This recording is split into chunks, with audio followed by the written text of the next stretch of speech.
भारतीय राजनीति और मनोरंजन जगत में कुछ ऐसे भी नाम रहे जिन्होंने दोनों क्षेत्रों में एक मजबूत पहचान बनाई। ऐसा ही एक नाम जिन्होंने पहले संगीत के क्षेत्र में अपनी शानदार गायकी से खूब नाम कमाया और उसके बाद राजनीति के मैदान में उतर गए। जी हाँ, हम बात कर रहे हैं बाबुल सुप्रियो की। बाबुल सुप्रियो एक ऐसा नाम जिन्होंने अपनी मखमली आवाज से पहले करोड़ों दिलों पर राज किया और फिर राजनीति की पेचीदा गलियों में कदम रखकर बंगाल की राजनीति में हलचल पैदा कर दी। 15 दिसंबर 1970 को पश्चिम बंगाल के एक छोटे से शहर में जन्मे बाबुल सुप्रियो का जीवन किसी फिल्मी पटकथा से कम नहीं है। आइए आपको बाबुल की शुरुआती जिंदगी से रूबरू कराते हैं कि किस तरह से वो संगीत के रास्ते होते हुए सियासत के क्षेत्र में सक्रिय हुए। शुरुआती जीवन और शिक्षा। बाबुल सुप्रियो का पालन पोषण बंगाल की समृद्ध सांस्कृतिक विरासत के बीच हुआ। उन्होंने अपनी प्रारंभिक शिक्षा डॉन बॉस्को से पूरी की। बचपन से ही उनमें संगीत के प्रति गहरा लगाव था, लेकिन उन्होंने अपनी शिक्षा को कभी भी प्राथमिकता नहीं दी। स्कूली शिक्षा के बाद उन्होंने कलकत्ता विश्वविद्यालय से कॉमर्स में स्नातक की डिग्री हासिल की। हालांकि उनके भीतर का कलाकार हमेशा मुंबई की चमक धमक वाली गलियों की ओर उन्हें आकर्षित करता रहा। वहीं अगर बाबुल की निजी जिंदगी पर नजर डालें तो पता चलता है कि उनकी पहली पत्नी रिया से एक बेटी शर्मिली है, लेकिन ये रिश्ता बहुत लंबे समय तक नहीं चल सका और उनका तलाक हो गया। वहीं दूसरी पत्नी रचना से भी उनको एक बेटी है जिसका नाम नैना सुप्रियो है। बाबुल के माता पिता का नाम सुनील चंद्र बराल और माता का नाम सुमित्रा बराल है। बॉलीवुड में संगीत में करियर। 90 के दशक में बॉलीवुड संगीत का एक नए दौर से गुजरना कहीं न कहीं बाबुल को अपनी पहचान बनाने में मददगार साबित हुआ। एक पार्श्व गायक यानी प्लेबैक सिंगर के रूप में उन्होंने कहो ना प्यार है, हंगामा, फना जैसी फिल्मों में सुपरहिट गाने दिए। उनकी आवाज की खनक ऐसी थी कि वो रातों रात युवाओं के चहेते गायक बन गए। केवल हिंदी नहीं, बाबुल ने अपनी प्रतिभा का लोहा मनवाते हुए तकरीबन 11 अन्य भाषाओं में भी गाने गाए, जो उनकी संगीत के प्रति उनकी समर्पण की भावना को दर्शाता है। राजनीति में प्रवेश और एक नया मोड़। दशकों तक बॉलीवुड में सफल रहने के बाद 2014 में बाबुल के जीवन में एक बड़ा मोड़ आया। उन्होंने भारतीय जनता पार्टी के साथ अपनी राजनीतिक पारी की शुरुआत की। 2014 के लोकसभा चुनाव में बीजेपी ने उन्हें पश्चिम बंगाल की आसनसोल सीट से उम्मीदवार बनाया। ये वो समय था जब बंगाल में बीजेपी अपनी जड़ें मजबूत करने की कोशिश कर रही थी। बाबुल ने अपनी लोकप्रियता और अपनी काबिलियत के दम पर टीएमसी के दिग्गज नेता डोला सेन को करारी मात दी और पहली बार संसद में सांसद बनकर पहुंचे। उनकी इस जीत ने दिल्ली के राजनीतिक गलियारों में सबको चौंका दिया। मंत्री पद और प्रशासनिक जिम्मेदारियां। पीएम नरेंद्र मोदी के पहले कार्यकाल में बाबुल सुप्रियो का कद तेजी से बढ़ा। उनकी काबिलियत को देखते हुए उन्हें मोदी सरकार में शहरी विकास, आवास और गरीबी उन्मूलन राज्य मंत्री बनाया गया। उन्होंने इस क्षेत्र में कई योजनाओं को धरातल पर उतारने का काम किया। 2016 में उनके प्रशासनिक कौशल को देखते हुए प्रभार बदला गया और उन्हें भारी उद्योग और सार्वजनिक उद्यम राज्य मंत्री की जिम्मेदारी दी गई। एक गायक से एक कुशल प्रशासक बनने का ये सफर उनके लचीलेपन और उनके मेहनत करने के प्रमाण को दर्शाता है और यही वजह है कि उन्हें जिम्मेदारियां लगातार मिलती गईं। बीजेपी छोड़कर किया टीएमसी को ज्वाइन। ये बात उस वक्त की है जब मोदी कैबिनेट का विस्तार हुआ। इसमें बाबुल सुप्रियो को केंद्रीय मंत्री पद से हटा दिया गया। इस फैसले के बाद बाबुल सुप्रियो की केंद्रीय नेतृत्व से नाराजगी भी बढ़ती गई। इसके अलावा वो पश्चिम बंगाल में बीजेपी में हो रही गुटबाजी को लेकर भी परेशान थे। बंगाल विधानसभा चुनावों में बीजेपी ने उन्हें मैदान में उतारा था, पर उन्हें हार का सामना करना पड़ा। हालांकि तब बीजेपी से इस्तीफा के ऐलान के बाद बाबुल ने कहा था, मैं किसी दूसरी पार्टी में शामिल नहीं होऊंगा, हमेशा से बीजेपी का सदस्य रहूंगा। लेकिन कुछ दिनों के बाद ही उन्होंने अपनी ये पोस्ट डिलीट कर दी और उससे हमेशा बीजेपी में रहने वाली लाइन भी हटा दी। इसके बाद बीजेपी छोड़कर टीएमसी में शामिल होने पर बाबुल सुप्रियो ने कहा कि ये बदले की राजनीति नहीं है और ना ही ये अवसर की राजनीति है। ये सब बीते कुछ दिनों में हुआ। मुझे दीदी यानी ममता बनर्जी और अभिषेक बनर्जी से बस भरोसा और विश्वास था।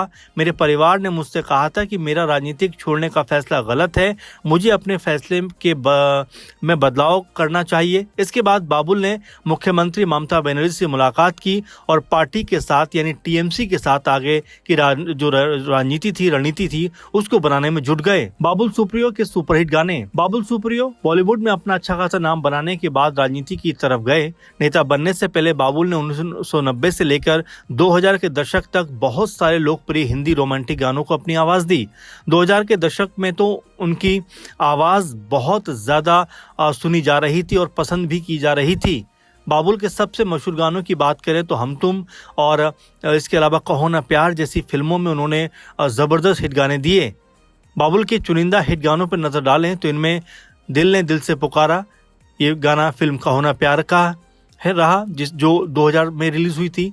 हम तुम टाइटल ट्रैक हम तुम फिल्म का 2004 में रिलीज़ हुई। चंदा चमके फिल्म फना 2006, परी परी है एक परी फिल्म हंगामा 2003, हमने तुमको दिल ये दे दिया ये भी ना पूछा कौन हो तुम फिल्म गुनाह 2002, हमारी शादी में फिल्म विवाह 2006, चोरी चोरी Chupke Chupke title track film चोरी चोरी चुपके चुपके 2001, जीना सिर्फ मेरे लिए फिल्म जीना सिर्फ मेरे लिए 2002, हटा सावन की घटा फिल्म हेलो ब्रदर 1999, मैं इश्क उसका फिल्म वैभव 2005, सोचता हूँ उसका दिल एल्बम सोचता हूँ, ओपिया फिल्म अग्निपथ, ढाई अक्षर प्रेम के फिल्म ढाई अक्षर प्रेम के 2000। इस तरह से बहुत सारे गानों को बाबुल सुप्रियो ने अपनी मधुर आवाज दी और उनके ये गाने बहुत हिट हुए, लोगों द्वारा बहुत पसंद भी किए गए। बाबुल सुप्रियो का विवादों से रहा नाता। बाबुल सुप्रियो के करियर का सबसे बड़ा विवाद 2019 में कोलकाता की जादवपुर यूनिवर्सिटी में हुआ। वे वहां एबीपी के कार्यक्रम में शामिल होने गए थे जहां वामपंथी छात्रों के संगठनों ने उनका भारी विरोध किया था। उन्हें घंटों तक घेरे रखा गया, उनके साथ धक्का मुक्की हुई और यहाँ तक बताया जाता है कि उनके बाल भी खींचे गए। इस घटना के बाद राज्यपाल को खुद यूनिवर्सिटी जाकर उन्हें रेस्क्यू करना पड़ा था। वहीं एक बार आसनसोल में एक सार्वजनिक कार्यक्रम के दौरान बाबुल सुप्रियो एक व्यक्ति पर भड़क गए। उन्होंने मंच से ही उस व्यक्ति को धमकाते हुए कहा था कि मैं तुम्हारी एक टांग तोड़ सकता हूं।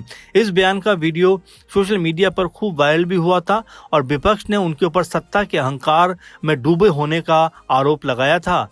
2021 में के बंगाल विधानसभा चुनाव में हार के बाद बाबुल सुप्रियो ने अचानक राजनीति छोड़ने का ऐलान किया, लेकिन कुछ ही दिनों बाद बीजेपी छोड़कर वो टीएमसी में शामिल हो गए। इस दल बदल को लेकर भी उन्हें काफी ट्रोल का सामना करना पड़ा था। बीजेपी समर्थकों ने उन्हें अवसरवादी तक कहा, जबकि उन्होंने कहा कि मैं राज्य की सेवा के लिए इस तरह का फैसला कर रहा हूं। बाबुल सुप्रियो सोशल मीडिया पर भी बहुत सक्रिय रहते हैं और अक्सर ट्रोल्स को सीधे जवाब देते हैं। कई बार उनकी भाषा को लेकर विवाद हो जाता है। विशेष रूप से चुनाव के दौरान उनके द्वारा किए गए कुछ ट्वीट्स पर चुनाव आयोग ने भी काफी आपत्ति जताई थी। फिलहाल ये कहना गलत नहीं होगा कि बाबुल सुप्रियो का व्यक्तित्व बहुआयामी है, चाहे वो माइक के सामने अपनी गायकी का जादू बिखेरना हो या संसद में जनता की आवाज उठाना हो। उन्होंने हर भूमिका को बखूबी तरीके से निभाया है। उनका जीवन हमें सिखाता है कि अगर आप में कुछ कर गुजरने का जज्बा हो तो आप किसी भी क्षेत्र में शिखर पर पहुंच सकते हैं। फिलहाल सिंगर और नेता बाबुल सुप्रियो का जीवन वाकई हर किसी के लिए प्रेरणादायी है। साथ ही उन्होंने जिस तरह से हिंदी समेत 11-12 भाषाओं में गाने गाए हैं, वो ये बताता है कि संगीत के प्रति बाबुल सुप्रियो का समर्पण किस तरह का है। और सबसे महत्वपूर्ण बात कि राजनीति में आने के बाद भी संगीत के साथ में उनका लगाव अभी भी काफ़ी देखा जाता है। लेकिन ये और बात है कि समय अभाव के कारण अब वो संगीत की दुनिया में उस तरह से अपने काम को नहीं कर पा रहे जैसे पहले किया करते थे। लेकिन उसके अलावा भी देखा जा सकता है कि राजनीति में भी तमाम तरह से वो अपनी बेहतर छवि बनाते हुए चले जा रहे हैं और ख़ासकर टीएमसी के मजबूत और बड़े चेहरों में अब उनको शुमार किया जाने लगा है। फिलहाल बाबुल सुप्रियो की जर्नी को लेकर आप क्या सोचते हैं, आप क्या कहते हैं, जरूर कमेंट करिए। बाबुल सुप्रियो के कौन कौन से गाने आपको पसंद हैं वो भी हमें कमेंट के जरिए जरूर बताइए। और जैसा हम लगातार बता रहे हैं, बात कर रहे हैं आपसे कि आपको अगर अपना कोई पसंदीदा भूला बिसरा कलाकार जिसको आप बहुत चाहते थे, अगर उसकी ज़िंदगी से कोई भी किस्सा या कोई भी उसकी ज़िंदगी पे आप कोई प्रोग्राम चाहते हैं तो ज़रूर हमें कमेंट करिए और हमारे साथ इसी तरह से बने रहिए, क्योंकि हम तमाम ऐसे भूले बिसरे या पुराने जो कलाकार हैं, वो चाहे संगीत के क्षेत्र से हों, चाहे एक्टिंग के क्षेत्र से हों, चाहे गायन के क्षेत्र से हों, चाहे जो लेखन के क्षेत्र से हों, तमाम पहलुओं पर हम लगातार काम कर रहे हैं और आपके सामने इस तरह के प्रोग्राम लेकर आ रहे हैं। तो आप भी लगातार हमारे साथ जुड़े रहिए और अपने विचार हमारे साथ ज़रूर साझा कीजिए। फिलहाल के इस प्रोग्राम में इतना ही। धन्यवाद।